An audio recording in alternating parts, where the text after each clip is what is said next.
Hi everybody, BL here, hoping that you are doing well, working on your puzzle one piece at a time. This video is going to talk about disaster preparedness. Are you ready for disaster? And it includes some tips for all scenarios. And disaster can come in the form of hurricanes, flooding. As you can see here, this is Houston after the recent storm, after Harvey. And if you can see, the water is just about on top of some of these homes. Disaster can come by way of being quarantined from outbreak. New York recently passed a law that if you are not vaccinated and there's an outbreak of something, you can be quarantined into your home. We've got all the mass shooting going on. There are the fires. There's just plain civil unrest and martial law. There's, all kinds of scenarios. And the government tells us to prepare for a 3-day supply of stuff. I personally recommend a minimum of 2 weeks for a short-term situation. And if you can, prepare for, a year to 2 years for long-term. And I say a year to 2 years because if something is just that critical to where it totally brings the entire country to a stop, a halt, everyone's going to need time to regroup. And, if it does enough damage, then if you've got to grow vegetables, it's going to take some time for those vegetables to grow. If you've got to, find a chicken and raise that chicken, it's going to take some time. It's going to take more than 2 or 3 weeks. So, it's a good rule of thumb. If you can prepare for a year to 2 years, might be a good idea. Not everyone can, but if you can, great. But now, every employer, every school, every government building by law has to have an emergency evacuation plan. So my question is, do you have one for your home? You're the employer, you're the principal, you're the president of your household. Have you established an emergency evacuation plan for your home? Do you have a communication tree? A tree whereby which all the people in your household know who to call, where to call, your extended family and friends, how to call, how to check in, how to make sure everybody's okay, account for everyone. Is there an emergency meetup location? For example, when my kids were little, when we had our little fire drills, they had a designated location where they were supposed to be. So if for whatever reason we got separated, if they got out the house, don't try to come back in and get anybody. Go to the designated location and we will meet up there. Same situation for these disasters now. Disaster can occur at any time. And one person in the home might be at work and the other person is at home. Do you have a designated location to meet? Because it's quite possible that you can't get to each other. And you'd be spending a lot of time, wasting time trying to get to, let's say, for example, if I'm trying to get to my husband's job to pick him up. No, we've got to figure out how we're going to get to the designated location. And if you have a plan, are you practicing it? In schools, they have fire drills, tornado drills. Now they have shooter drills, all kinds of drills. In the government buildings, they're having all these drills. So do you have drills in your home? I will say the information that I'm going to present here is general. I won't state what I personally use, to what quantities, etc., because that's just never a good idea to tell, publicly what you may or may not have. But I want us all to use this as a guide to making our own plans. And I'm sure I forgot something, but this is a good start. You can take this information. You can Google, you can Amazon, you can any search engines you need to start trying to find your products and build your necessary supplies in preparation for a disaster. So, actually I've been through several hurricanes. And initially, my graphics were going to include photos from each hurricane that I've been in. But then I just decided this Houston Harvey photo here is probably the best. one, just that it shows a larger area of destruction, if you will. So, but I remember I was in Hurricane Ivan, I want to say back in 2004 or somewhere thereabouts. It took almost a week to get power restored. And then, a month, 2 months later, a couple months later, there was Hurricane Ike. And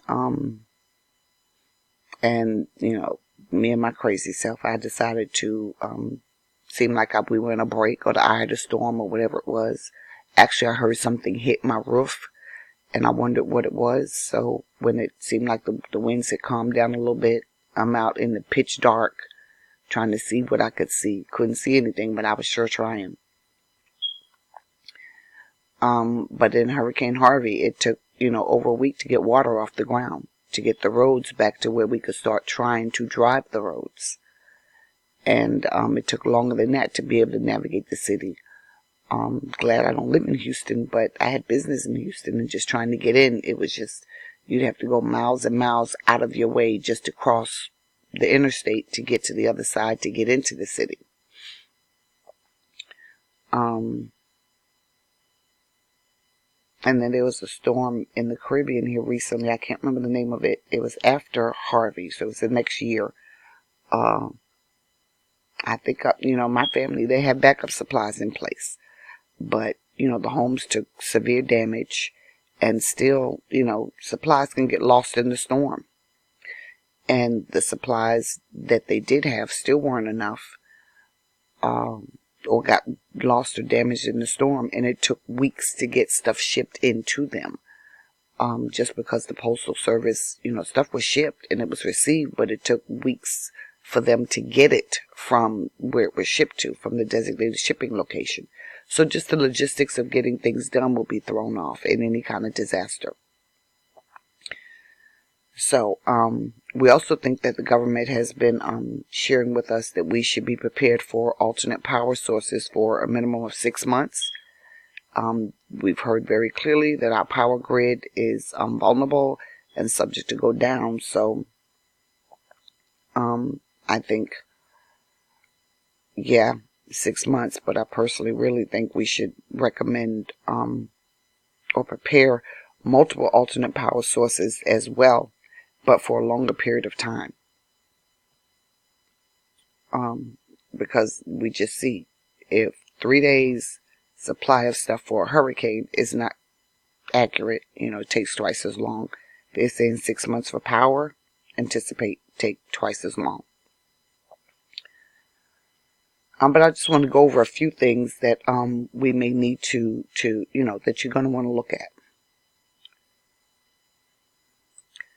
First thing I'm going to talk about is self-defense. During declared emergencies, gun laws are different than normal. So you definitely want to check with the laws in your area as far as the gun laws. Some are more restrictive, some are more lenient. I know Florida and Texas actually was trying to enact it. I don't know if it was approved or not. But in Florida, you can take your firearm with you. You can have your firearm concealed carry, even if you don't have a license, during a declared emergency. So there are some times in which the laws will change. Actually, a lot of the laws are going to change because you're not operating under normal circumstances. But leaving your firearms behind in evacuation is not good. Because looters are going to come in. They know all those homes are vacant. They're coming in, they're trying to get what they can get. And they're definitely looking for firearms. And it's registered to you. It winds up catching a body or two later on. Police going to be knocking on your door eventually, trying to, pin the crime on you or whatever the case may be. And then who knows how long you'll be able to get back into your residence. So you can't even identify and say, I saw it on Thursday and it is now 3 weeks later. That's a whole 3-week window that anyone could have had access. Another thing is you may need to protect yourself while you're foraging for food and shelter. You might need to protect yourself from people, from animals. Hurricane Harvey left gators walking around Houston like they had a right to walk the street. And I'm pretty sure Florida encounters that same thing. I remember during Hurricane Harvey, I can't remember if it was the Cajun Navy or the Cajun Army, but one of the guys during evacuation, he told the story about how, and you can search it up on YouTube, they had come in to assist with the evacuations by boat, and the officials attempted to take their weapons. That particular crew or I guess the group segment, I can't call the name of that, a troop or whatever you want to call it. But that particular group, the officials had attempted to take their weapons. And they stood their ground and they said, look, we're going in to get these people and we're not giving up our weapons. Well, as it turns out, it's good they made that choice, because the guy tells a story about how they needed their weapons when they got in to where the people were to start bringing people out, and there had to be some gunfire. So, you may have to defend yourself against someone, or it may be a matter of they're afraid as well. And so, it's just a good idea to have. We know in Hurricane Katrina, it was reported that, people were actually shooting people. Now, I don't advocate shooting the police, but when disaster hits, the officer's in crisis mode as well. He's in disaster mode as well. So you may have to defend yourself against anyone else that may have a gun. Everyone has their own preference of weapons. But, just a quick rundown of a few that might be a good idea to have. A machete, or machetes, and knives. And not just for protection, but I'll get into a little later, why the machetes and knives will be beneficial to you. But they also can be used as weapons. A shotgun, just, every home should have a basic home defense shotgun anyway. But, when someone's trying to come in or wherever you are and they hear the sound of that racking, oftentimes that's enough to send people running. But you can also use a shotgun for hunting as well. So, that's a good idea. An AR-15 style tactical weapon, I think it's a good idea. They tend to hold more ammo in the magazine, so that's less reloads. So let's say if a gang of, 10 people or 5 people are busting in and take your stuff. You need to be able to fire fast and in large quantities. You don't have time to fire 6 shots and then try to reload to, fire again. If it's 5 of them and they're armed, that's, 5 times 5 times 6 is what, 30? They already have 30 shots over you. So you need to be able to match fire for fire in those situations. So, and plus, the AR-15 has a little bit longer distance than a shotgun. So, that's why I personally am against banning them. I think we need to do a little bit better with the laws that we have in place, because the criminals ain't giving up their stuff. And so the criminals will have them, the authorities will have them. It's the good law-abiding citizens that go to work every day, come home, keep their nose clean. We will be the ones without. So keep that in mind. I think a 22 caliber, whether you go with a handgun, preferably a rifle. I don't know why I'm impartial to rifles. But it's good for, taking care of vermin, rodents, and rats and possums and things like that. Hunting small game, possums, rabbits, squirrels, and then it's also good for target practice. And the ammo is very, very cheap, so you can practice with that, master your aim. If you're scoped out and lasered out and all that other good stuff, you can master working with all of that with very, very cheap ammo. And then there's some handguns, probably a 40 caliber, 45, or a 9mm. And, again, it's your own preference, but when I look at stopping power of the ammunition as well as the quantity of rounds that will go in a magazine, those would be the 3 that I would recommend. And then, the 45s will also shoot the 410 shotgun shells. So, that will come in handy as well. If you're at close range for whatever reason, or If you're at close range and you can't get to the shotgun, and it's in one of those fast situations where you may not have good aim, then that 45, if it's loaded with shotgun shell, it's going to bust wide open, or spray, if you will. Not bust wide open, it's going to spray just like that shotgun is going to spray. So you don't have to worry so much about having such a great aim. What else do you need in a disaster? You need clean water. You're going to need water. Your body can survive on water only, longer than it can survive on, without food. So, after 2 or 3 days, dehydration is starting to set in for your body without water. Food, it takes you about a week or so before you start showing real signs of no food. But remember, people fast all the time. They fast all the time. And when they fast, oftentimes they fast away from food, and they're on water fast. It might be 1 day, might be 3 days, or they may just do a liquid fast. If you're, in the church, they do that 21-day Daniel fast, that includes vegetables as well. So that doesn't apply in this situation. But just the fasting, during those fasts, they're hydrating, regularly hydrating. So you need water more so than you need food. Not to say don't get food, but you definitely need water. Food you can kind of, get by with a little bit longer than. So how much water do you need? The estimate is 1 gallon per person per day. So if you're planning for 2 weeks, you would need 14 gallons per person for a 2-week plan. If you're planning for a year, you do the calculations, 365 gallons per person. And so, you can do those calculations that way. Now, what kind of water? First of all, you need fresh water.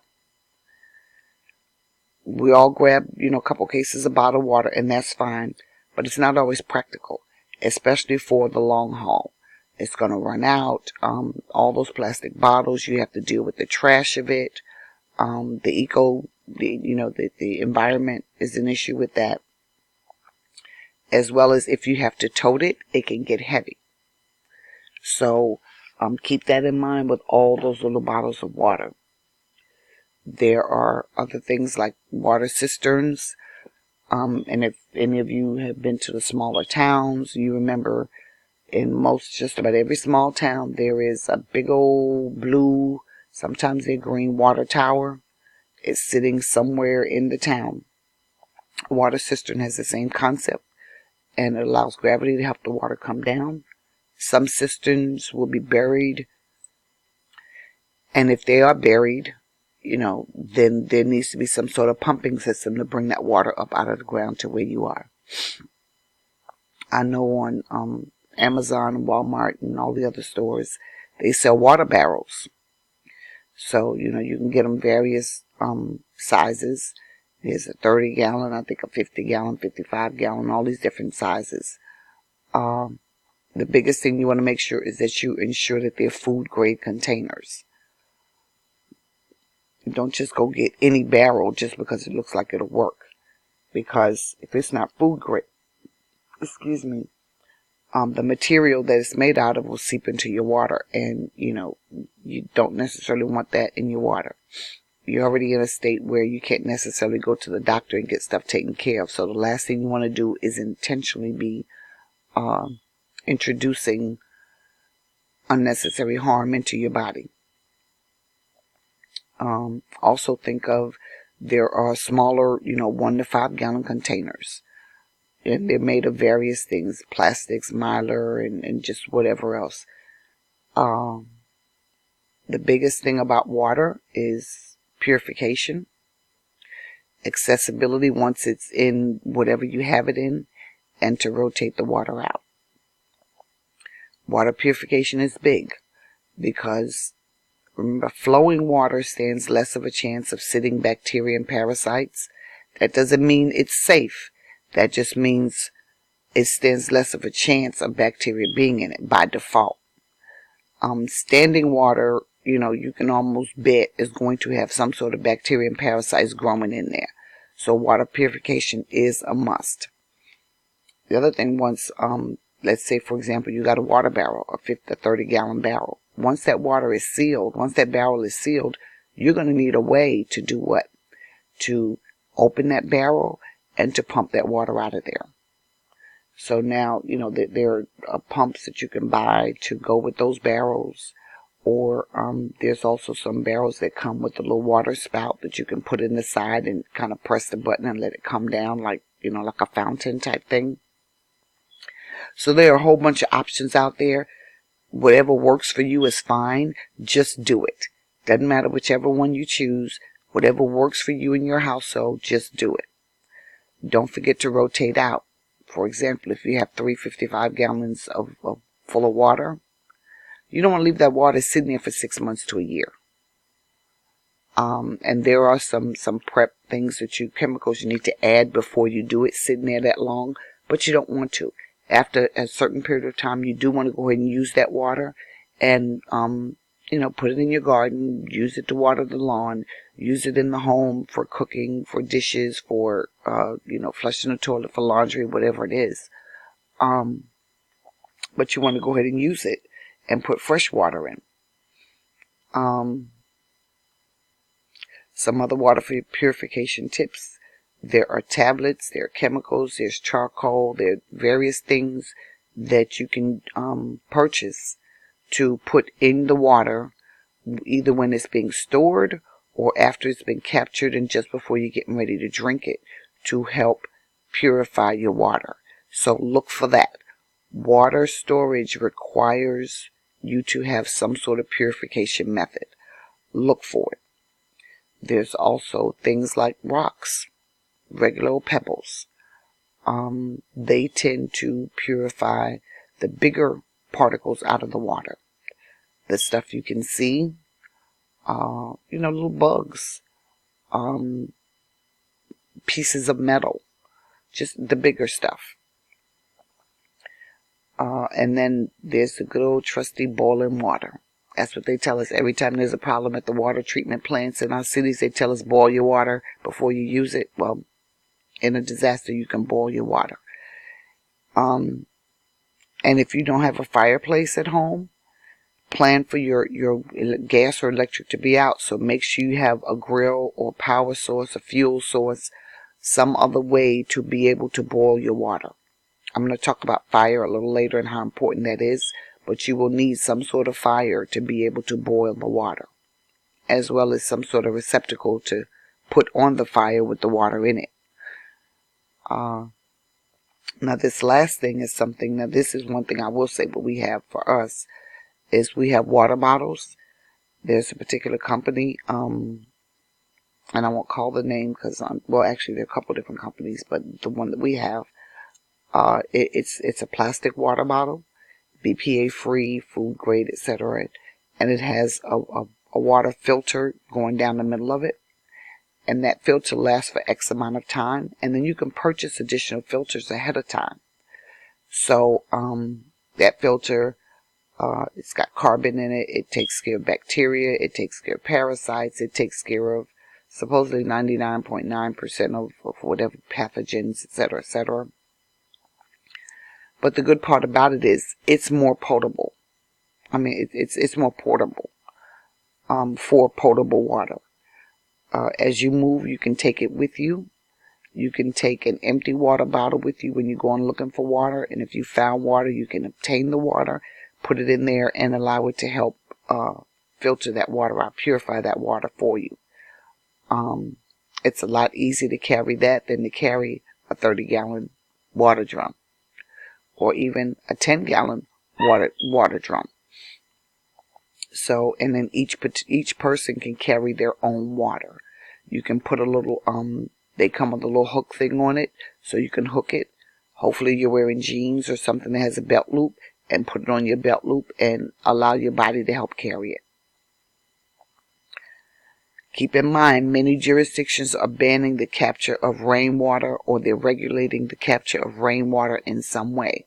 So if you're thinking of capturing rainwater and purifying it and using it, keep in mind that many jurisdictions are banning the capture and storage of rainwater. Here's another tip. If you are at home and you're expecting a hurricane or whatever the case may be, fill your bathtubs with water. That will come in handy to flush the toilets immediately after, because electricity is probably not going to be working. And if the water source gets shut off, you still have a way to use your toilet and flush the toilet.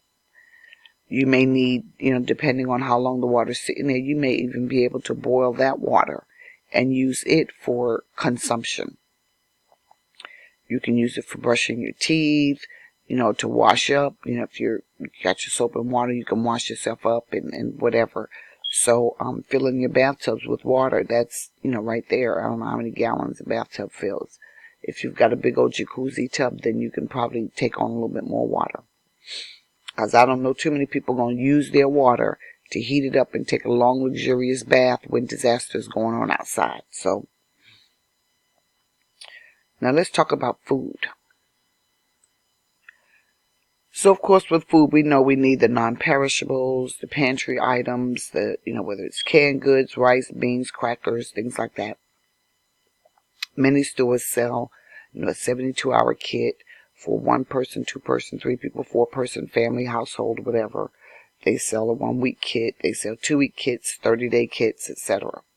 And it's supposed to have, just about everything you're supposed to need.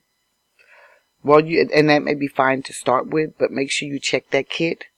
Double check this video. Do some more searching online, and make sure that kit has everything that you will need.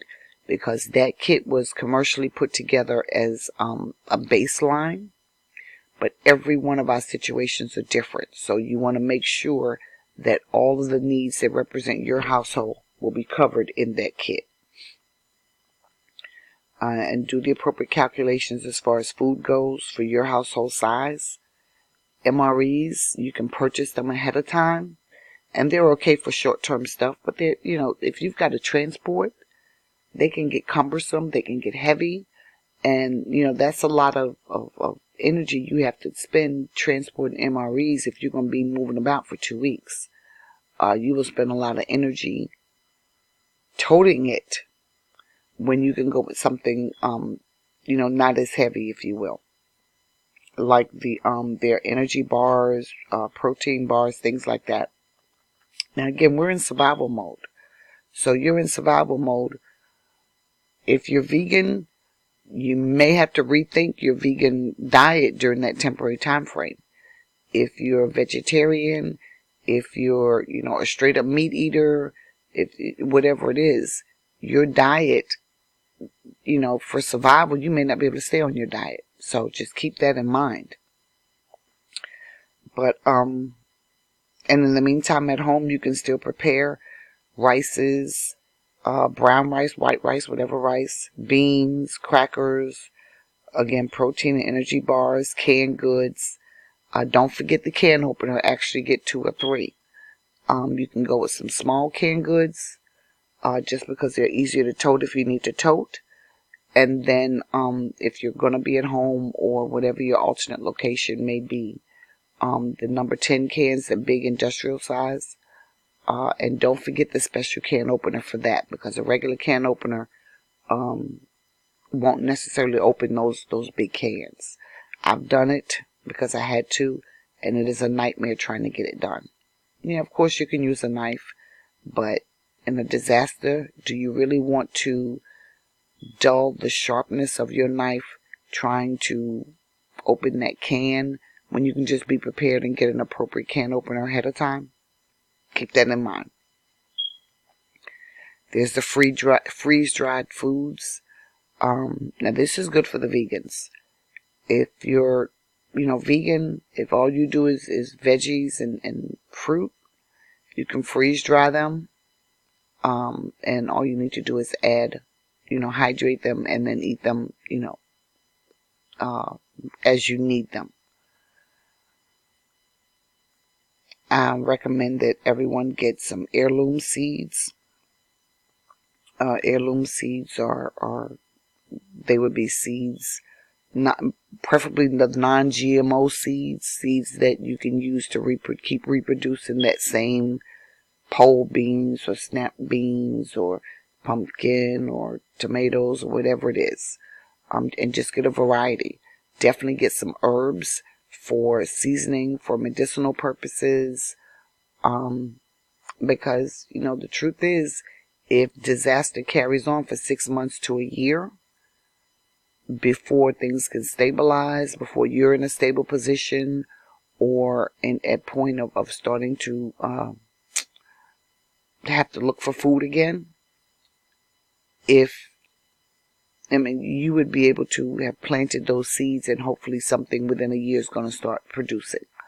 So you won't starve. You won't be eating good like Thanksgiving dinner, but you won't starve.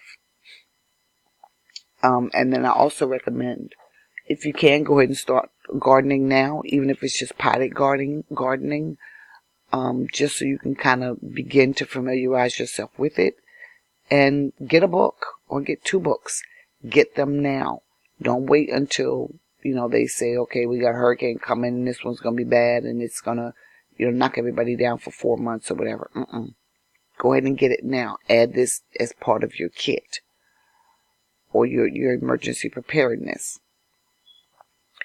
If you own your land, and then you're a meat eater, you can, put your couple chickens or a couple quail or some other smaller animals, for your eggs and your meat. Quails and chickens are not that bad to raise either, but quails are not that bad to raise. And again, in survival mode, you're not sitting back having a full hearty meal. So 1 quail divided amongst everybody in the room, in addition to whatever your vegetables are. And assuming everybody in the room is, 3, 4, 5 people, your general household. That's fine, because you're not eating to get full. You're eating to stay alive. Frozen foods.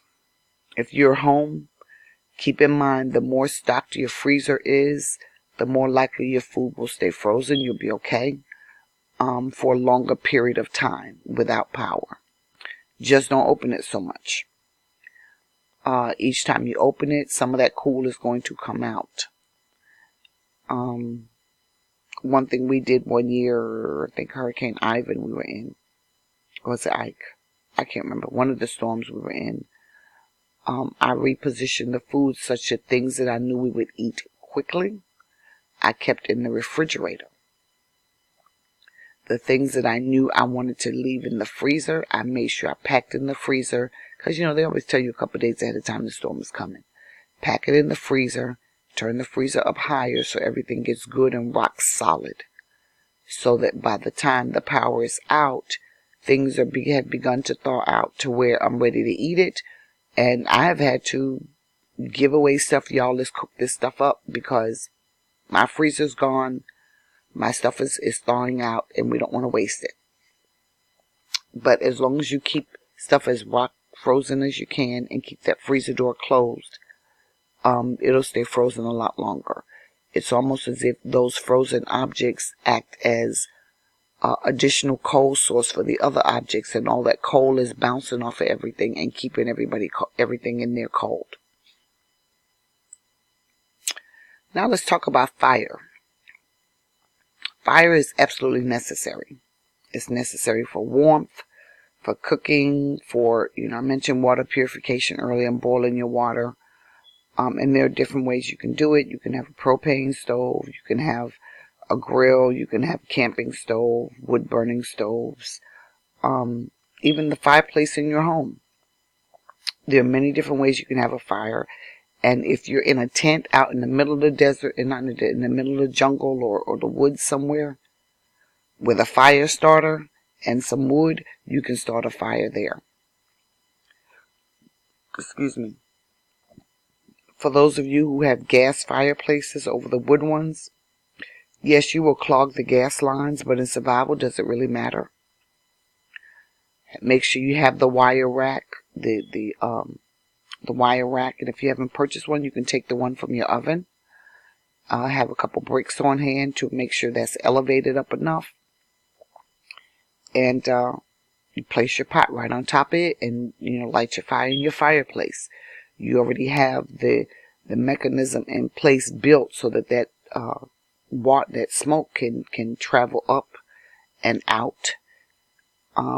So that's really an ideal situation. And that's one reason why I always wanted to keep a fireplace. So that if there was a disaster situation, it's easier for me to have my fire indoors in a fireplace that's safe. Because you don't want to grill indoors. You're not going to, use your propane stuff indoors. Because those sources need to remain outside for ventilation. Fire, being an open flame, you want to remain outside if you can. But in a fireplace, it's designed to be able to have the fire inside because all of the walls around it are fire retardant. Usually the 2 or 3 feet in front of the fireplace is not carpeted, or it doesn't have a material that's going to burn if some of the embers kind of fall out or whatever the case may be. So having a fireplace at home tends to be a plus. And whatever stove, whatever fire source you have, make sure you have a fuel source. Fire doesn't do you any good if you don't have fuel. Or a propane stove won't do you any good without propane. A grill doesn't do you any good without charcoal. A wood burning fireplace doesn't do you any good without wood. The good part about a wood burning stove, or even the gas stove the gas fireplace that you're going to turn into a wood burning, is that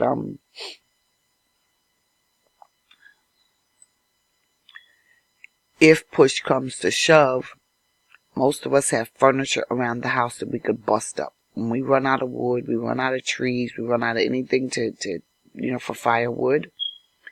Most of us have some wood chifforobe or some wood something in the home that we could bust up if necessary and use to burn. You're also going to need fire starter.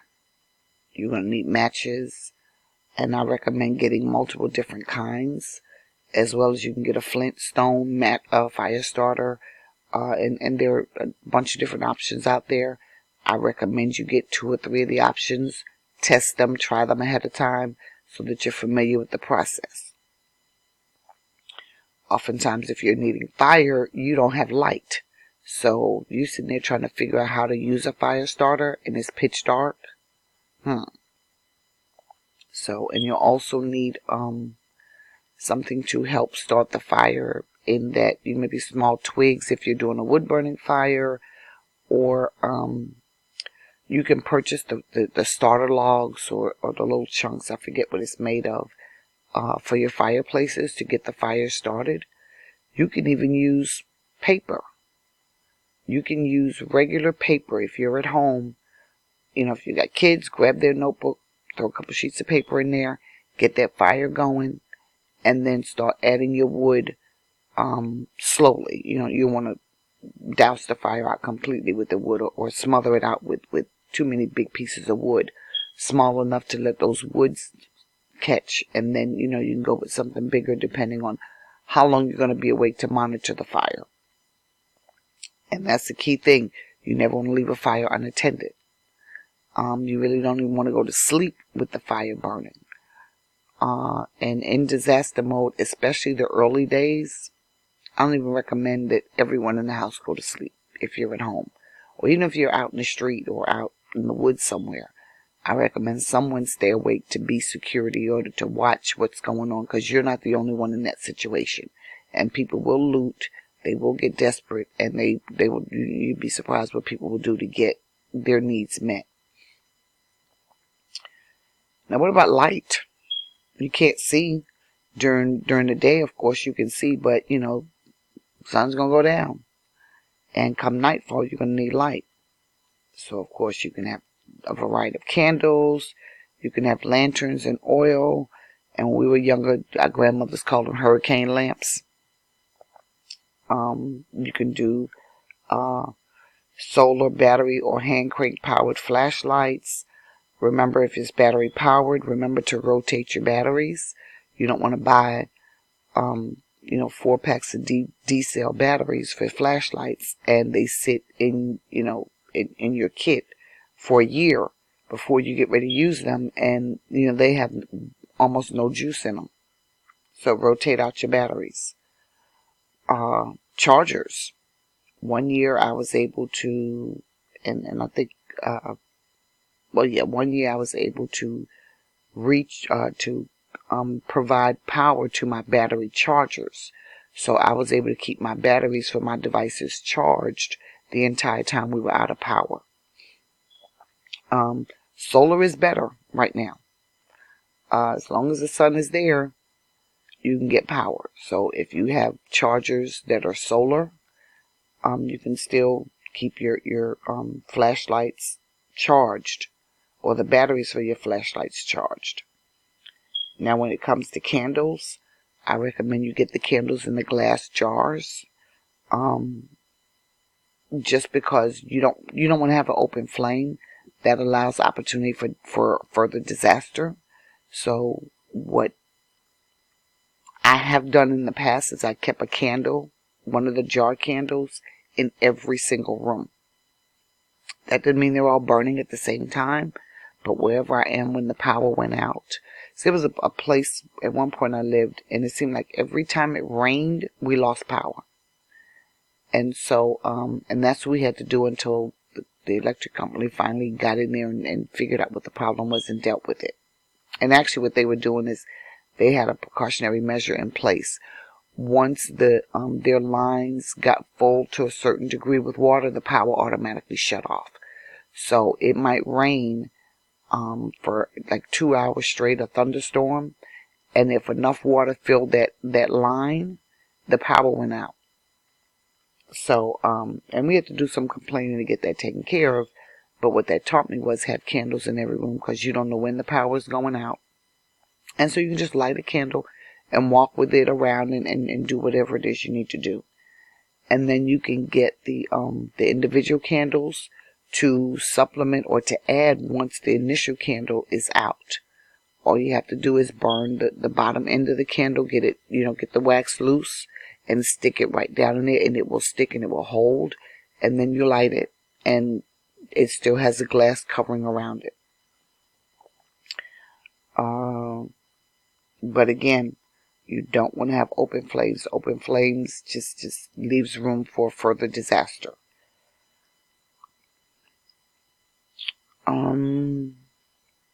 The lanterns. Lanterns are pretty cheap, and so's the oil. If you're going to go that route, get a lot of it. I personally recommend multiple sources for everything, because you don't know what circumstance you're going to face. So if for whatever reason you're unable to do candles, for whatever reason, you got a bunch of candles, but for whatever reason it doesn't work, then you still have a lantern with some oil. Or if the outage duration is longer than you had enough candles for, you have backup lantern and oil, or you have a battery or hand cranked or solar cranked flashlight or something. You have alternate sources. You never want to put yourself where you're dependent on one source for something only, because for whatever reason it may not work. Now what about heat? In the summertime it's not so bad, but in the wintertime there's a power outage. You're going to need to stay warm. And no, you can't have a barrel in the middle of your living room floor with a whole bunch of sticks of wood and y'all all standing around the barrel trying to stay warm, because you can't have that fire in your house like that. So, now if you're outside in the woods somewhere, it might not be a bad idea. However, who totes around a barrel just to create a fire? And then, if you're going with a great big old barrel, where you getting wood for that? Chances are, if it just finished raining and hurricaning and all that other stuff, a lot of that wood out there is going to be wet. So it's not going to burn.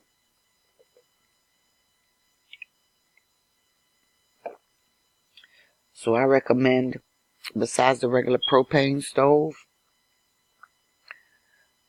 have your clothing in your bag or your kit prepared like for layers. So you might have, it might be, October. Power goes out and you're down for 6 months. So you're going through the winter months. Pack your bag with maybe a thermal shirt underneath and a flannel shirt. And so whatever you have on when stuff goes crazy, you have 2 additional shirts in there somewhere. You've got a thermal shirt and you've got your flannel shirt. And you can always take layers off or add them as you need them. Now, I wouldn't say fill up your bag with a bunch of clothes, because again, this is not the ideal situation, so you ain't trying to be cute. You're just trying to stay warm and survive. Another option, very great option, Mylar Blankets. Mylar Blankets can be used for, I mean, they almost deserve their own separate video. But they're easy to carry. They weigh nothing. They weigh sometimes even less than a tarp. They're very lightweight. But they're awesome in that, you know, you can use them for everything. You can use them for shelter. You can use them for heat. You can use them to deflect heat, to reflect it, to block heat out if the sun is too hot. If you position it the right way, that's going to keep that sun away from you so you can stay cool if it's like summertime. Or you can use that Mylar blanket to draw the heat into you, to keep the heat within you, like if you wrap up in it to keep your body heat in. Or, you can use it for radio signals. You can use it, Mylar blankets, to, let's say if you're in a snowy environment, put some snow, if it's real snow, who knows these days, on the blanket, put it in the sun, position it kind of downhill with some source to catch the water, and let that snow melt, and so you also have water. So I think I may do a separate video on the Mylar blankets, because they're so universal. They can do a whole bunch of things. But that would be my first recommendation, Mylar blankets. And, a minimum of 2 for every person in your home. Minimum of 2. Because you don't know the duration of how long you're going to be out there. One may have to get cut up and used for something else. You may use one for a tent, or 2 for your tent, and for whatever reason you've got to go in a hurry and you lose those.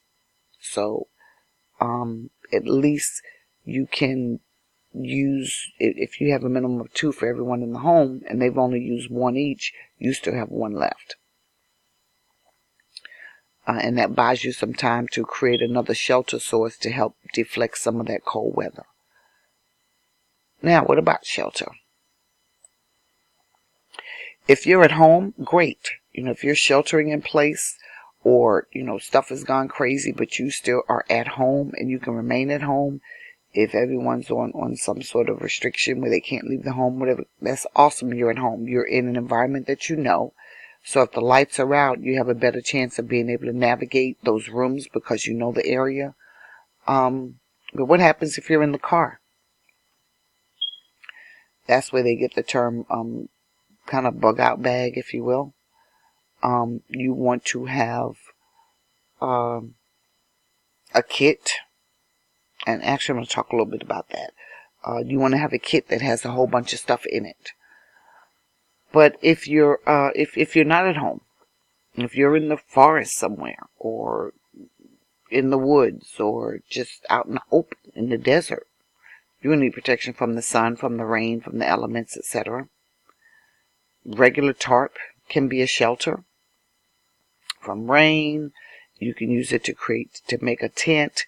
You can, cut it up if you need to make strips for, who knows, whatever. You can use it to catch water. It's raining. You position it the right way. Use some rope to tie it. Angle it such that water is draining into a source. Or if you don't have a jar or something to put the water in for whatever reason, the water can collect up in the tarp itself. You can use it to cover leaks. You can use it for flooring in your tent. If you have 3 or 4 tarps, you can use one tarp to make like a basic A-frame tent, like rope, fold it over, pin it down, and just kind of like a triangle looking A-frame type of thing. And the other tarp can be on the floor, so you're not laying directly on the element. It'd be nice to have sleeping bags, but you may or may not be, and it's not that heavy, but you may not be able to carry it for whatever reason.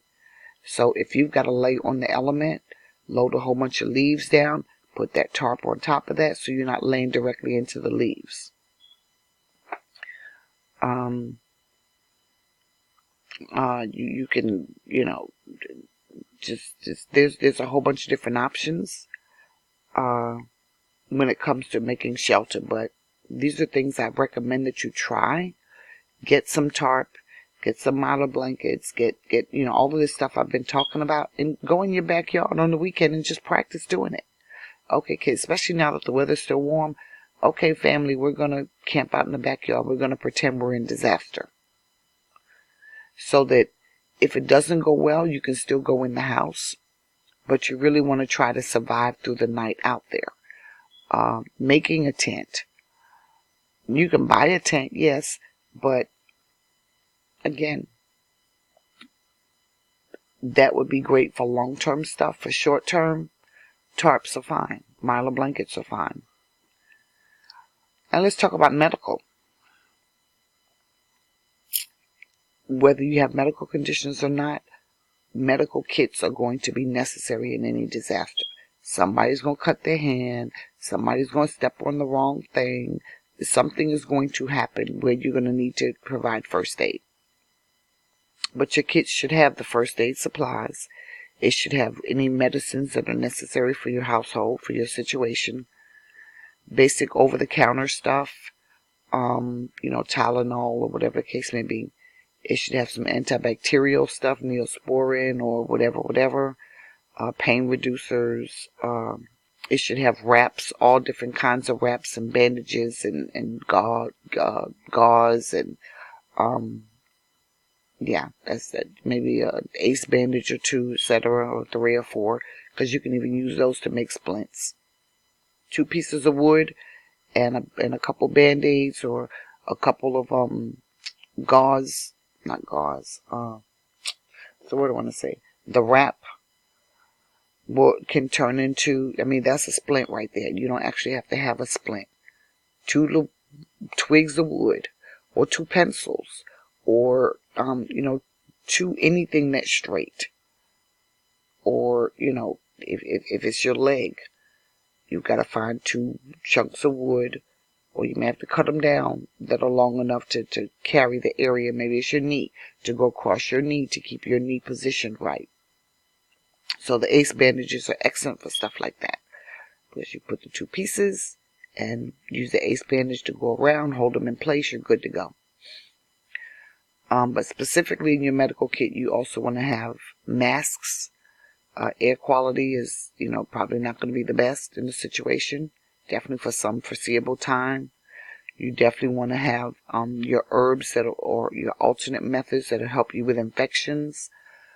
So whatever your herbs, whatever alternatives you use for infections and cleansing and detoxing, make sure you have some in your medical kits. Tourniquets. In an emergency situation, oftentimes you're going to have a need to stop excess blood loss. A lot of people die from excess blood loss. They hemorrhage. So you're going to need tourniquets. Now, of course, you can tear up a towel, tear up a shirt, and turn it into a tourniquet. But if you can prepare ahead of time and make sure you have 2 or 3 in your kit, that's awesome. And remember, in emergencies, the main things are dealing with infection, dealing with blood loss, and keeping your airways clear. When you do your CPR, your basic life safety training each year, what are they asking you to do? You're surveying the scene, you're keeping those airways clear, you're doing chest compressions if necessary, you're dealing with applying tourniquets or elevating that particular limb, whatever it is, above the heart or in position so that the blood can flow back down. So you definitely want to make sure that those areas are covered. You want to have sutures and the appropriate needles to apply those sutures if necessary. It'd be nice if you had a little small bottle of whiskey, because if you got to apply sutures, you may need something that kind of help with the pain as that needle is going in. But even if you don't, you'd rather deal with the pain than lose your entire arm because, for whatever reason. You lost too much blood and it began to go bad. and you wind up losing your entire arm or your entire hand. Nope. If you can tourniquet that area off, suture that thing up, put some antibacterial stuff on it, get your colloidal or whatever it is you use for bacteria and pathogens in the body, and you can keep it moving. Because the objective is to survive through it until you can get to a circumstance that's better, where you can begin to live again. What about hygiene and sanitation? Of course, you want hand sanitizer, soap, wipes. No, we don't need the colognes. We don't need the makeups. We don't need the baby powder and the lotions. Really, lotion. Vaseline may be okay because, not Vaseline, petroleum jelly or whatever version of petroleum jelly, if it's coconut oil you use. Now, coconut oil, remember, liquefies really quickly in heat. Vaseline, cocoa butter, they don't. They will soften up, but not as quick as coconut oil. So keep that in mind. But I was saying that to say, all of the vanity and colognes and baby powders and all and makeup, and leave that stuff right where it is, because hopefully ain't nobody looking at you. Hopefully they're trying to survive also. But if you are home, I already said that the bathtub, you can use, when you fill it up, you can use that water to help flush your toilet. But in a long-term situation, even if you're at home, you're going to run out of water trying to flush the toilet. And you don't want to use your good drinking water or good water that you can use for trying to wash out your shirt and your underwear, or trying to brush your teeth, or trying to boil and cook with, just to flush the toilet. So, make a toilet. All you need is like an old paint bucket, or, those you can get I think 5 or 10 gallon buckets. I think they're 5 gallon buckets. You can take the seat, the lid off of the toilet in your home, or you can buy one, and use some trash bags and some cat litter. Cat litter will do the trick. It will help with the smell. And once that bag is full, you tie it up and you set it outside. But if you're out in the woods, you may have to go all natural. You may have to build a latrine. That means digging a hole. So make sure you know the requirements for digging the hole. You definitely want to be away from your tent and any food setup you have going on. At least 100 feet. Because urine will seep through the soil. You don't want that soil to travel down to where you are and get into your food supply. You don't want the smell blowing into, where y'all are trying to sleep. Because over a period of time, there will be a smell. And of course, keep it away from any water sources or supplies that may be available. And in the opposite direction of your wind. That's going to require some tools that, we'll talk about. But, you also don't have to have tools per se.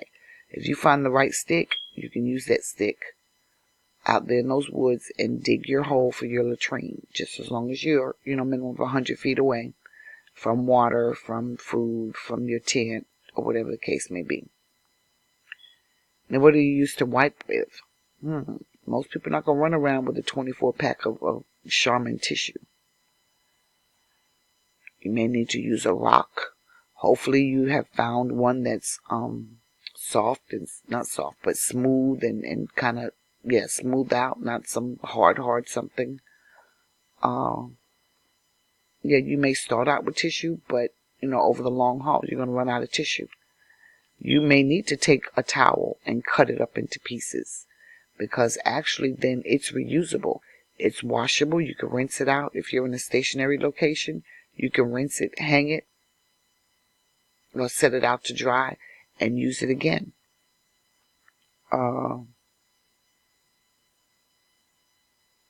Communications. It's quite possible in some disaster situations, cell phones ain't going to work. So you want to do what? You want to make sure the phone contacts, the important contacts, you have their information written down black and white on paper. You're going to add it to your document folder, and we'll talk about it in a minute. And even if you just create a Word document with all that information and print it and update it periodically as you need to, because your cell phone probably won't work. Or if cell phone service is available, at some point your phone may die. You may not be able to keep power to keep it, running all the time. And if you're in the woods, more likely your cell phone won't work. I don't know if y'all have noticed, but right after a storm or during a storm, the clouds are usually so thick that signals are not getting through. So it's not even the phone company. The phone company is working, but it's not working in your area because the clouds are so thick. Those signals are not getting through those clouds. But you also want to have flares. Flares can help tell your family, if y'all are in the woods, help them find where you're lost. Flares can help you send out like a SOS message to someone. If the rescue squad is somewhere near, you're trying to get rescued, you can send out flares. Flares are also good for light. Now, it's not very long, but you do have some light temporarily, at least. Also for communication, you want to have some sort of radio, whether it's a solar radio or a hand crank radio. But you need an emergency radio so that you can hear what's going on. Some of the prepper communities have ham radios. That requires federal registration, licensing, training, a whole bunch of stuff, and they're making it really, really difficult. And I think I read somewhere, if you're not already ham licensed, it's like a needle in a haystack trying to get licensing right now. I don't know how true that is because I haven't tried. But if you've got ham radio experience, or if you just have the time to play with it, I say go ahead and try it. And then whistles. For those of you who saw, it was the movie Titanic. If you remember toward the end when Rose was, I think his name was Jack. I think that was her, Leonardo DiCaprio's position. His actor's name. His name was Jack in the movie. But when she was in the water and she was about frozen, she was so hypothermic it was. But she happened to hear the boat, and she didn't have enough strength to yell for help, but she had a whistle, and she got that whistle and she blew, and that's what they heard, and so they knew someone was out there, and they came back looking. So you may not be able to yell very loud, but if you have a whistle, you can still get the attention of someone, whether you're trying to get help, whether you get separated from your kids, or whatever the case may be. If everyone has a whistle, they can whistle for help, and you just follow the sound to get to them. I also recommend walkie-talkies for your family members, and you can get these dirt cheap, a pack of 4 or whatever the case may be, and pick your channel so that you guys are, if you are in a wooded area and someone goes off, 100 feet away to use the restroom, they take the walkie-talkie with them so that if they run into a situation, they can immediately call for help.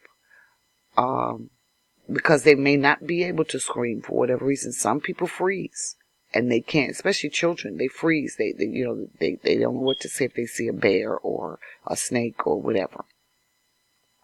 So, walkie-talkies are a good idea for your family members. And then you can also use signal mirrors. Sometimes you may have to signal to your buddies that there's danger near, but you can't use sound to do it. So you may have to use a signal mirror and the flare, the glare, position it in the sun and let that glare get their attention. So you just got to be creative. Now, currency. In the middle of a disaster, money may not be, very effective, depending on the disaster. If it's a flood, hurricane and a flood, the assumption is that over a week or 2, things will settle down. So yeah, you will need money to transact business. Be prepared because the stores are going to gouge every chance they get. Water, a bottle of water that used to be $1.09 is now going to be $5. A Band-Aid, You buy a pack for $2, now it's going to be $10. They are going to gouge. They're not supposed to, but they're going to do it. So you're going to need some way to transact business. But if we're in an all-out disaster where it looks like it's going to last 6 months, a year, 2 years, or whatever, economy's crashed or whatever the case may be, money ain't going to do you no good. So you need something else to barter with. So if you can get some small silver bars, there are some places you can buy them $10, $20 at a time. Small bars. Alcohol. You don't even have to be a drinker, but you can have, if you're at home, of course, buy some alcohol, cigarettes, various staples, charcoal, extra ammo, cleaning supplies, sanitary napkins, toilet paper, those kinds of things that people tend not to stock up on as much. If you stock up on extra, you can use that for bartering. So let's say if you need some more, if you need sugar and they need toilet paper, well, there's your trade right there. Because that's what was done before we had money. Now, documents. And I recommend that everyone have copies of all their important documents anyway. This is something I personally do. I've been doing it for years. Every important document that we come across, whether it's a car title, whether it's a deed, marriage certificate, driver's license, passports, whatever it is, we scan copies, and we have one location that's, a little bit more secure than the rest of our data, where we keep that. And in disaster, that particular device goes with me. Wherever I go, I put it inside like 3 or 4 Ziploc baggies, put it in one, fold the baggie over, put that inside the next one, fold it over, keep putting it in multiple, so that to protect it from any liquid. But that has electronic copies of my documents. So if for whatever reason I'm displaced, I can show who I am, I can show who my kids are, I can show my birth certificate, I can show passport, I can show ownership of my home. So if I get displaced, I can show this was my residence. And no, y'all don't get to come in and take my home because this is mine, and I still need to sign the papers to demolish it or whatever is going to happen. And just any other, important documents. You may need to show the title ownership to your vehicle. And then you take your originals. You want to keep your originals with you, but you also want to have paper copies as well. If you can send a stack of the paper copies to someone else, this is something I personally did at one point as well. I kept personal copies, a copy of all of those personal documents in the hands of another person in their home as well. So that if I lost my storage device, if for whatever reason I lost the originals, I had a whole separate setup. Now, you can't get a second passport, but you can get a separate birth certificate. You can get another social security card. You can get certified copies of different things, of your marriage license, birth certificates, all of that. You can get certified copies of a lot of stuff. So keep certified copies as much as you can in, grandma's house on the other side of the country, or in your dad's house, 3 states away, or whatever the case may be. Don't always depend on the bank lockbox, because the bank could be demolished as well. Those buildings get destroyed in hurricanes. They may not be accessible. If banking is down, what you going to the bank for anyway? Because those people are at their homes dealing with the disaster at their homes. They're not there because they ain't got no money to give you.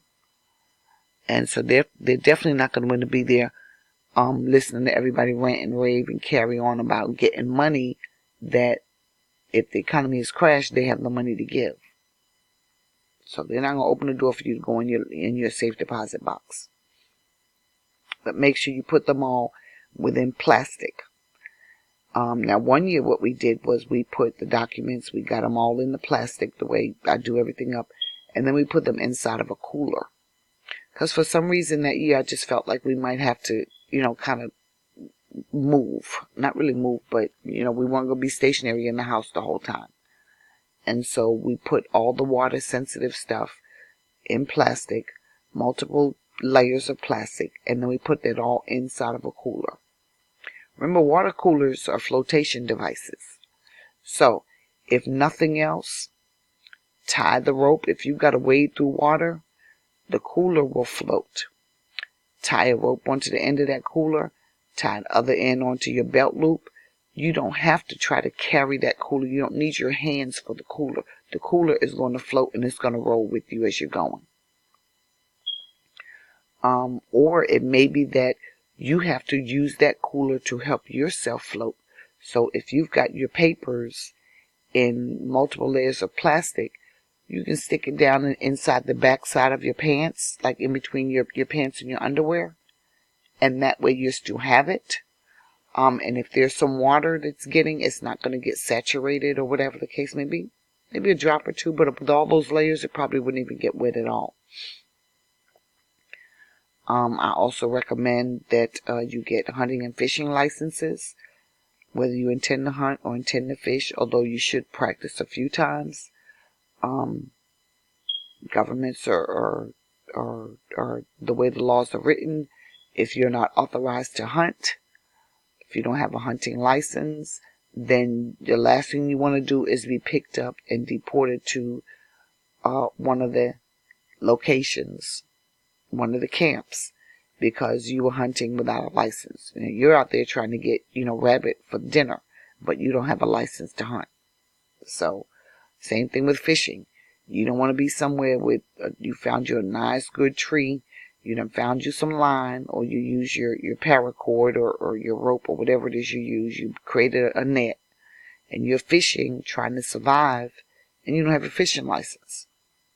So the last thing you want to do is give anybody any reason to send you to a camp because you don't have a license. So, in that case, you need to know the local law for your area. Know where you are, whether you're going to be at home, whether you're, you've got an alternate location that you're going to ride it out at. Know the local laws. Let's talk about tools. There's a whole bunch of tools you'll need. You can get, there's all these little, I think that the military guys, they would have these little knives, and they're like 27 different things in that knife. You've got a straight edge, you've got a serrated edge, you've got a file, you've got, I can't even think right now, corkscrew. You've got all kinds of different little things within that one knife. And I can't call the name of it right now, it's escaping me. But one of those would be awesome. You're definitely going to need an axe. You need a smooth side and a serrated side. And that's great for, for foraging for food, sourcing food, sourcing fuel, you need it for protection. You may need to chop a tree for, to help with, or chop limbs, if you will, to help with shelter. So an axe is great. You're going to need a pick, and not necessarily, preferably, because you can always use a stick to dig your latrine or to dig any kind of hole that you need. But if you've got a pick, that's awesome as well, or something that can be used as a pick. Gloves, work gloves, not some cute little winter gloves. You need work gloves, the thick ones, because small cuts are unsanitary. You're going to be out in unsanitary conditions. The waters are not going to be clean. You may very well be in the woods in dirt, or, maybe days before you bathe. So small cuts can become unsanitary, and they can become big problems quick. So you definitely want to have work gloves. And then you also need the grip that it provides. Oftentimes we try to open something with our hands and we can't get it. But if you have those gloves, it provides that extra friction, and you can grip better and open stuff better with, or handle stuff better.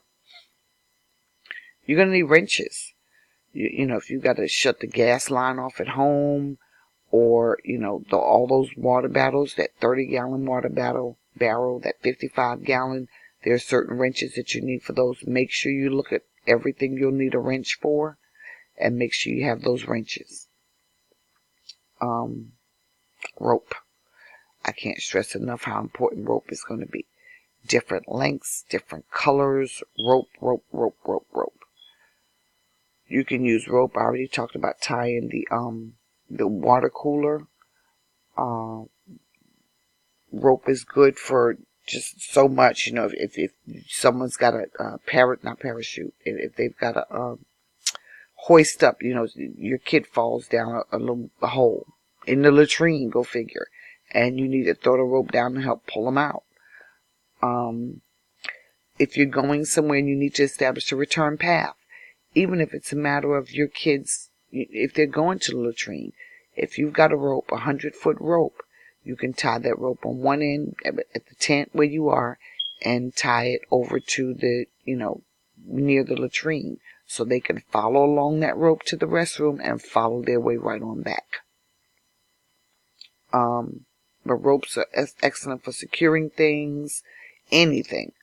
They're probably one of the most, I won't say the most important, but they're very critical to have. Paracord, very similar to regular rope. So paracords and ropes, you can use them, make a clothesline. Remember, you may have to hand wash out your clothes. So, clothesline, you can use with the paracord. If you get a fine enough piece, you can use it as dental floss. You can use it as fishing, for a fishing line. You can use it as a belt. As if you got a dog and for whatever reason you left the leash or the leash got gone, you can create a dog leash. You can use it as a tow, as I said, with the water cooler, or anything else you may need to tow. You can use it to carry gear. You can just use it in so many different ways. It's very important to have a myriad of selections of rope. A compass is good. North, south, east, west, for those who don't remember. And then if it turns out to be a pole shift, the compass is going to be important, because if you know it's a pole shift, you still need to know what's now the new north, south, east, and west. And understanding, then you'll be able to adjust accordingly. Because north and south, if there's a shift, the sun is not necessarily rising in the east anymore. It's going to be rising in the west. So, let me see that. Flip north, south. Well, depending on where you're standing. So, or how you're standing. But those are the kinds of things that you want to know ahead of time. Now, something I've been doing since I've been driving. Every time I go to a new city, I get a map of my area. And I know we have the GPSs now, but I still get a map. I started driving with maps, and I got my first GPS maybe about 8, 9, 10 years ago, when I just got tired of driving around, getting lost in a new city, because traffic's crazy and these one-way roads and all this other stuff. So I was frustrated that day. I pulled into Walmart and I bought a GPS. But if it weren't for that, I've been maps from the time I was 16, learned to read a map, up until my 40s. So, maps are always good. You may have to walk.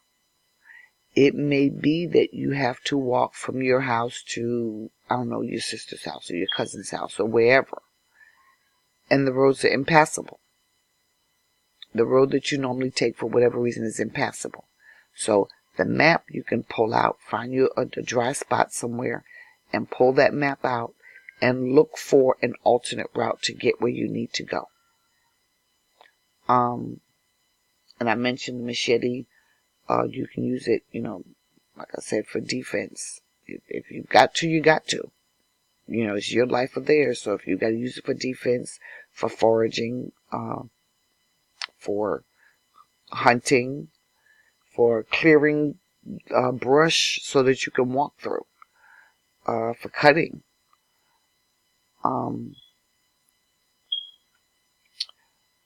Let's see what else.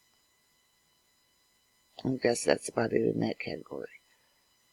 Now, what about power? Let's talk about power. Generators. Everyone wants to grab a generator. Every time, oh yeah, we're going to get a generator, Well, there's a lot of things you need to know about generators. First of all, if it's a gas generator, you never want to leave gas sitting in your generator for any extended period of time not being used. You want to make sure you use all that gas up.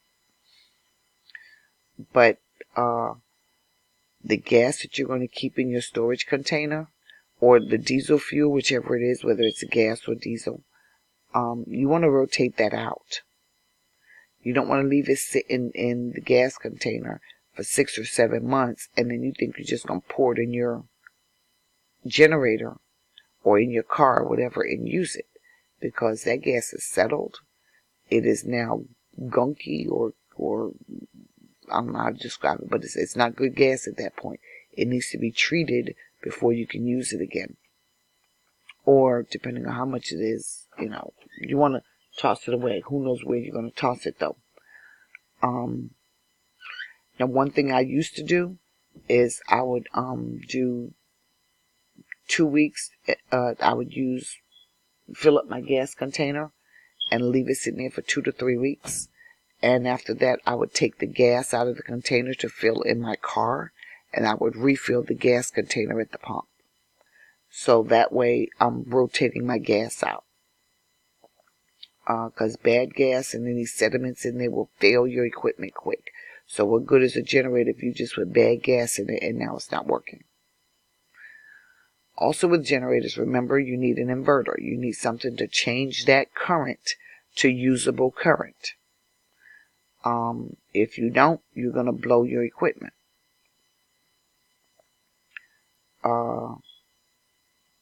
Inverters and voltage regulators. Remember, use your generators outdoors. They have to be ventilated. Do not use your generator indoors. The most I would say, possibly, maybe a shed, or maybe like a garage, and that's a maybe depending on the circumstances. If you're able to leave that garage door partially open and there is a very clear and defined closed door between the garage and the house, you might do that, and that's a big might. But you really want to have it outdoors. And then you need to practice using it. Use it a couple times, because when the lights are out, it's no time to try and read a manual. Make sure you keep the manual in your pack or somewhere near the generator, but you kind of want to go through it a couple times ahead of time. You definitely need the proper strength cords or the proper gauge of electric cords, whether it's the orange one, the green one, or whatever, for what you're going to power, for the amount of wattage of energy you're going to pull off of that generator. And you have to know your usage needs. There are online calculators where you can calculate, you can put in something that says, how much backup power do I need, or how strong of a generator do I need? And there are calculators where you can calculate what it is you want to keep running during the outage, and it'll help you calculate all those totals at that time. Now keep in mind there are two different types of loads, if you will. There's the load that I forget what they call it. Some devices have a heavier power need when they start up, and then they settle down to a lower need. And some devices just maintain the one need the whole time. For example, a cell phone will maintain the whole time. A laser printer is going to have a larger need when you first kick it on to use it, but once it kicks into gear and it's like in its ready state, then the usage need is going to dwindle. So you have to make sure you do those calculations for how long to start your equipment, and not how long, how much wattage you need to start the equipment, and how much wattage you're going to need to maintain your equipment. And then know what you want to be able to use it for. Know that you want to do your phones, maybe one TV. I don't know why you need TV, but I'm just, for example, a TV, phones, and light. or, depending on how big a generator you have, you might want to power your TV. Some generators allow you to power the whole daggone house. Those are those big systems that are usually stationary to the house. Secure your generators. People will steal them. Secure them with chain. If you can secure them to some kind of concrete, awesome. Otherwise, make sure you secure them, because people will. They make noise. So you almost putting a target on your back as far as the generators go, because they will make noise when you use them. Now, if you're in a community where, I think one year we had like 7 neighbors all had generators. So they were all going, and you didn't necessarily know whose was going from which house unless you knew who the people were. So if the thugs were driving through to steal one, somebody saw them before they were able to identify where the generators were. But that's not always possible. So a generator is going to make noise. They have some quieter than the others, but they still make noise. And a thief, if he's coming for it, he knows what he's listening for. Then there's also solar power. And you can have solar power generators. They have them. They're very expensive, but they are there. There's gas generators. There's propane gas. There's natural gas. There's diesel. And then there's solar. So there are different ways to power your generators depending on what your budget is. And then there's some generators that are dual or tri-powered. So it might be propane and natural gas. It might be diesel and propane. Or it might be solar and gas. So, it just depends. You have to look and see. I personally recommend, if you can, if your budget allows, that you have some sort of solar power as well as a multi-powered, a multi-source, a multi-fueled generator. That allows you flexibility in whatever the circumstance that you're in. Not everyone can afford it. It is what it is. So, again, just like with everything else, redundancy is important. Have, if you can get some sort of solar array, if you're at home and you're able to put a couple panels on your home and use that, that's awesome. But you're not going to always be at home. Stuff is going to happen, or you may be displaced from your home. So you can get a portable solar system that at least allows you to power your emergency radio, maybe your cell phone if the phones are still working. Maybe your charger to charge your flashlight batteries, little minor stuff like that. It's awesome investment. They're not cheap, but it's still a great investment, because power from the sun, you can't beat it. And solar power, there's no noise, there's no gas to run. Now keep in mind the panels can get damaged, and then you have to, budget your sun access, of course. Your sun's going to be, you'll have 4 hours of sunlight, so what does that convert to in actual usable time, and how long you can run your battery bank down, how long, how much power that'll put in your battery bank to use during the hours of darkness. So these are things you want to calculate ahead of time. Even if you have to make notes in your emergency kit, I am going to power the refrigerator, a cell phone, and a flashlight,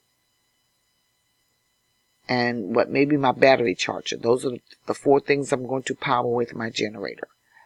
I need 20 gallons of gas to power these things for a minimum of 8 hours a day over a month period. And that's just I haven't even done the calculations. That's just raw numbers. But you know that ahead of time. And you write that down, and have that inside your kit. Because here's the other thing. Suppose something happens to you. Suppose you get incapacitated, and your spouse or your neighbor or your child or whomever it is has to kick in gear. And they may not remember all of this stuff.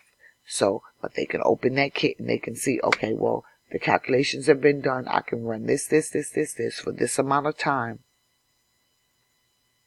Okay? So, like I said, ideally you would have multiple power sources. And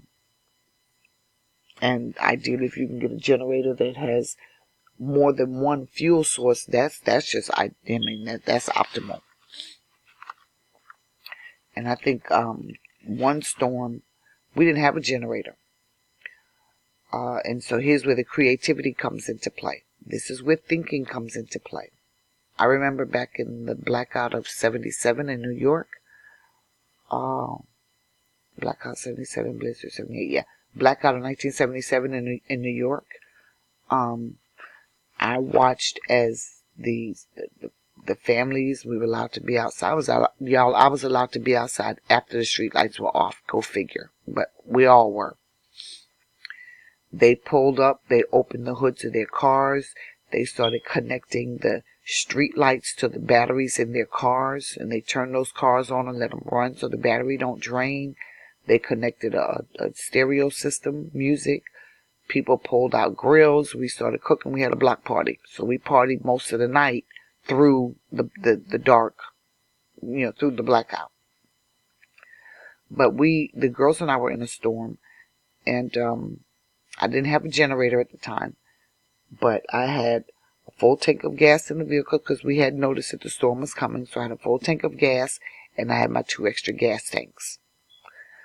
What I did was I left my garage door partially open. I had a way of securing the door where it was maybe 6 inches open. No, not quite 6 inches. Yeah, maybe 4 to 6 inches open. So there was some bit of ventilation. And I had the door between the garage and the house. I used my inverter in my vehicle. I plugged into the DC outlet of my vehicle. And I ran power into the house. I was able to keep on a couple lights. I was able to keep the cell phone charged. I kept my Wi-Fi router because internet was still active. It just wasn't active for me because I had no power. Once I got my router powered back up, I had Wi-Fi and I was able to email and communicate with the rest of the world. I kept my emergency radio and my battery charger all functioning. And periodically I would log on to my laptop and, just send a message out to my people around the world, around the country, saying, hey, we're fine. This is where we are. This is the status. Well, good. I'll check in with you guys tomorrow. And so, but had I not had that experience in 1977, it never would have occurred to me to use my vehicle, or actually I went to use the battery and I looked at it and I was kind of cautious about connecting something to the battery poles and running it into the house. I was kind of scared. And I remembered I had this inverter that I could plug directly into the DC outlet, which drained off the battery anyway. But it was a cleaner, safer way to do it as far as I was concerned. And then periodically I would turn the car on and start the car so it could recharge the battery, to make sure the battery didn't, drain in during that process. The other thing I did was I positioned my foods, the refrigerated foods, into the refrigerator, and the things that I knew I could freeze and leave for, not forever, but for a long period of time, I made sure was frozen. I never opened the freezer, and by the time our foods got to be, it was real bad. We had eaten most of it up, or we barbecued it up, or whatever the case may be. So, now what happens if you're in a storm and you have small children? This is, y'all know my channel is where I tell the lived experiences. So, it was Hurricane Dennis down in Orlando, Florida. We were down, and there were others around. We were having an event. Actually, it was a family reunion. And so I wasn't too worried that time because I knew I had enough aunts and uncles and cousins and stuff that with a set of twins, small twins, if disaster strikes, I'm not the only one trying to hold on to 2 babies. I got other people to help me hold on to these babies, so I was okay. But every other hurricane we've been in, it's been me and the girls. So what I did was I made sure that they don't go to bed with pajamas on. They go to bed with their clothes on. We sleep in a ready state. When we lay down, we take our shoes off, but we sleep with blue jeans and a top. Depending on the weather, or depending on the time of year, That determines whether it's a long sleeve or a short sleeve top. But we sleep with jeans on.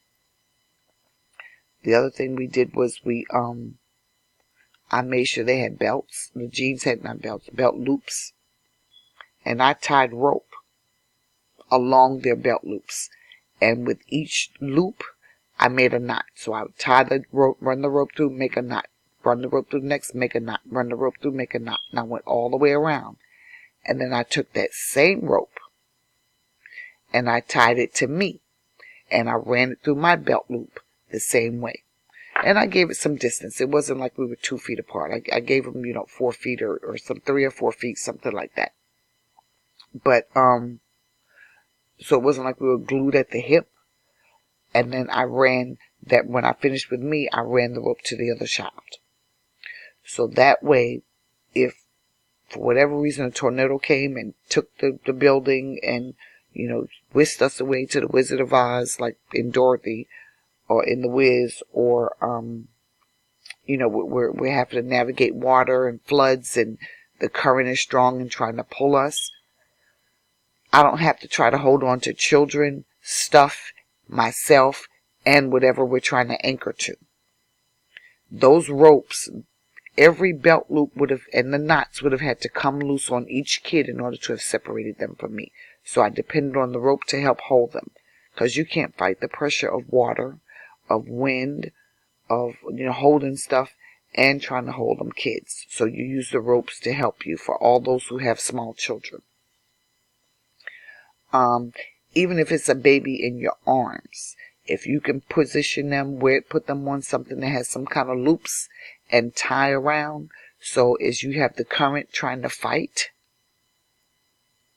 fighting against you, that can help you to hold on to your child. And even if it turns out that it's an unfavorable situation, you still want to be able to give proper services afterwards. And I'm not wishing that it happened, but I'm just saying this is a likelihood. I mean, it's a possibility. And so, there have been many parents I've seen on TV talk about how the water just whisked someone away from them. Well, if you tie yourselves to each other, and even if it means tying yourself to something, that same year that I thought of tying us down, the 3 of us together, I tied us to the toilet in the house. I ran that rope. Finally, my final thing was to run that rope around the toilet. Now, toilets are not the strongest, but the room that we were in, the bathroom we were in, was the innermost room in the house. And, it was big enough that we were able to put a twin-size bed down on the floor and lay down comfortably. So the kids were able to sleep while I was up kind of, watching. And so the toilet was the strongest thing in the room. And I wrapped that rope around several times, knotted several times around the toilet. So if the wind was strong and was pulling at us, then, we had something to anchor with. And I still had my hands free to maneuver whatever I needed to maneuver. If I needed to hold on to something myself, or if I needed to get my knife and cut that rope, I still had my hands free to do it, and I still had the kids attached to me. And their instructions were to try to hold on to me. That's all they needed to do, was hold on to me. Another thought might be, for small children especially, inflatable flotation devices. And that's not just for those living coastal, because we see there are floods all over the country. So life vests are probably best. You may even need a small raft. Not necessarily a boat. I'm thinking of getting a kayak just because I like kayaking. But just, really a small inflatable flotation device, a small raft, enough to accommodate your household size, or maybe 1 or 2 extra if you can. Especially if it's going to stay put in the car and ride with you, or at the home and stay there, then, what's the big deal? Just put it in there, leave it as part of your kit, and, have it on the ready at all times. Now, of course, keep in mind, if it's an inflatable, then it's plastic, and so you don't want to leave it in extreme heat, because you may go use it and it's not working, but keep that in mind. I mentioned earlier about a bug out, a kit. Your kit is all of your supplies put together in one location. That's your kit. You can purchase these backpacks or these kits online. Whether you purchase a kit already done up and you kind of supplement it to tailor it to suit your household, or whether you buy just a plain old empty backpack. Get a good sturdy one. Spend the money for a good sturdy one. And you self-fill it with everything you need. You need to have at least one. In the vehicle and in the home. Because you're going to need first aid in both locations. Again, you're not going to go home if you've got a busted foot that you need to do a splint for. You're not going to try to make your way back home to get to your kit that you left at home. You need to have it in the car with you. And these bags, these backpacks, if you will help with toting all the stuff that you're going to need. With your blankets, your Mylar blankets, your tent, your ropes, your temporary food supply, your water bottle that's going to filter your water, all that stuff. These kits, and actually the backpacks are made to have compartments to hold all of this stuff. So they're actually really great. And the other thing I can say, don't skimp on redundancy. Again, keep supplies in the vehicle, have a separate supply at home. And I would offer maybe you keep the 2-week supply in your vehicle, just because if you're out and about and if stuff happens, it's easier to tote. And if you've got to get gone, if you've got to leave your vehicle and be on the move, that stuff, you kind of position it to be portable. The stuff at home is probably going to be a larger quantity, and less portable. And hopefully, if you're at home and you're able to stay at home, great. If not, then oh well, you take what you can. If your home is getting flooded, it's taking on water, you can't stand there and be mad because you're going to lose all your MREs. Well, oh well, let the MREs go. Grab your bag or as much of your kit as you can, and you take off and you go. If you have, some people have alternate locations, safe houses, bug out locations, whatever you want to call it, where you're going to go to, then you want to stock supplies there. In an emergency, bottom line, there's no time to go to one location to pick up something. So you don't skimp on redundancies. You will regret it, I promise you. Last thing I want to say, remember, there are laws. Your stuff can be seized. All of your supplies can be seized. If you have redundancy in place, there's a greater likelihood that all of your stuff does not get seized. So redundancy is important. And in that case, then you would have to want to try to get from one location to the next. And the last thing I want to say on this is work in groups. If your situations work out where you wind up being at home when disaster strikes, coordinate with some of your neighbors so that you guys are establishing a security team, if you will. People who are going to patrol the neighborhood and make sure that non-residents don't get in and start looting your stuff. If it's safe for them to stay, obviously. Even, if it's flooding and after the waters have receded, people are still going to try to get in that don't belong in there. If it's a matter of martial law but you've got a gang of thugs that are coming through and they want to come take your stuff, you need eyes all around.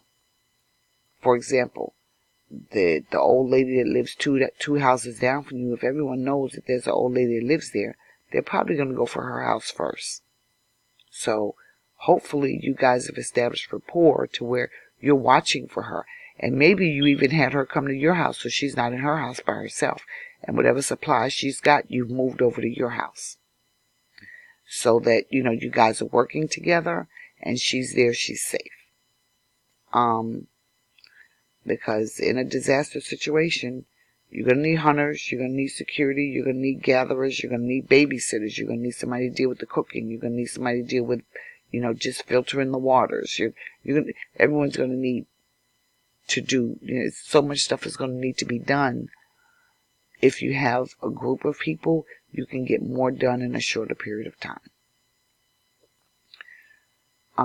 I think that's my dump for, or my spill for being disaster prepared. This is not an all-inclusive list. There's, I'm sure, a whole bunch of stuff that I haven't thought of, and once I shut this down, I'm sure there'll be something else I'll think of afterwards. Just charge it to the brain. It is what it is. But this should be a start for you. Take this information, get online yesterday. Start looking for this stuff. Make yourself a checklist. Do your calculations. How much water do you need for your family for a month, for 6 months, for a year, whatever it is. Work with what you can. Most of us don't have $7,000, $8,000, $10,000 to go out and buy all this stuff at one time. You don't have money to just buy a year's supply of food and someplace to stash it where it'll be safe. You don't have an underground bunker where you can put this stuff and assume it'll be safe from the looters trying to take it. But you do have an extra $50. You've got an extra $10 to buy 2 or 3 bags of rice or a couple packs of seeds. You have an extra $5 to buy another 24 pack of water. You've got a couple dollars to pick up a fire starter, or a couple whistles, or a compass, or tarp. Next time in your Walmart, pick up some tarp. And I've seen Mylar bags. I'm trying to think where I saw them. I think maybe Academy or Dick's Sporting Goods or something. You can get the Mylar bags there. Or the Mylar sheeting, whatever it is you want to call it. You can get that there. So just keep picking it up, but don't stop doing it until you get all the stuff that you need. Disaster may happen and you don't get everything, but you have something. And you can use that to barter for the thing, what you were able to get, you might be able to use to barter for the things you don't have. That being the case, everyone stay safe. Let me know, your thoughts or whatever. If there's something on here blaring that I forgot, feel free to put it in the comments, because the next people listening, it'll be beneficial to them. Our goal is to make sure that we're all ready, or as ready as we can be. And remember, disaster does not have to be in your country alone. Disaster can strike all over the world at the same time. Disaster can strike different countries. You never know when there's going to be an earthquake, and we never know where. And there are fault lines across all the continents. So, volcanoes can erupt. They are all over the place. They don't always have to be in Hawaii. They don't always have to be, up there in, Washington State. They can be anywhere. We don't know what's going on underground. Stay safe, take care, and we'll see you in the next one. Like, subscribe, share this video, share it to everybody you know. People need to know this. There are some groups of people that are preparing and have been preparing for craziness, for disaster, for stuff hits the fan, for, outages, for downtime, for martial law, for hurricanes, tornadoes, just all of that. And there are some who have not prepared at all. And hopefully they don't have children, because if you have children and you've made no effort to prepare, shame on you. Take care, you all.